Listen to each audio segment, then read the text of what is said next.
हळद रुसली कुंकू हसलं पुढील भागामध्ये आपण पाहणार आहोत. बळजाबाई जयकांतला म्हणते की हितवर आले आहे, आता पुढे कसं जमतंय ते बघू. तेवढ्यात जयकांत म्हणतो काकी साहेब सर्व काही जमेल. इकडे आपण पाहू दुष्यंत कृष्णाला म्हणतो की नवीन वर्ष चालू व्हायला 1 मिनिट बाकी आहे आणि तुझ्या आणि माझ्यामध्ये 10 मिनिटांचं अंतर आहे, ते आपण एकत्र पार करू आणि हॅपी न्यू इयर म्हणून सर्वजण टाळ्या वाजवतात. तेव्हा दुष्यंत कृष्णाला म्हणतो की नवीन वर्षातला पहिला सूर्य मला तुझ्यासोबत बघायचा आहे आणि येणारा प्रत्येक दिवस मला तुझ्यासोबत जगायचा आहे.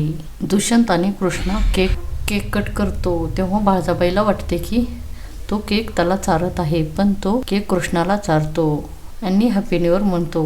तेव्हा कृष्णा पण दुष्यंतला केक चारते आणि हॅपी न्यू इयर म्हणते. बळजाबाई खूप चिडते आणि म्हणते की हॅपी न्यू इयर कृष्णे, पण उद्याचा दिवस उगवेल पण तुझ्यासाठी तो मावळेल. पुढील भागामध्ये आपण पाहणार आहोत बळजाबाई कृष्णाला नक्की काय करेल हे पाहणे खूपच मनोरंजक आहे. हळद रुसली कुंकू हसलं या मालिकेची डेली अपडेट पाहण्यासाठी आमच्या चॅनेल लाईक करा, शेअर करा आणि सबस्क्राईब करायला विसरू नका.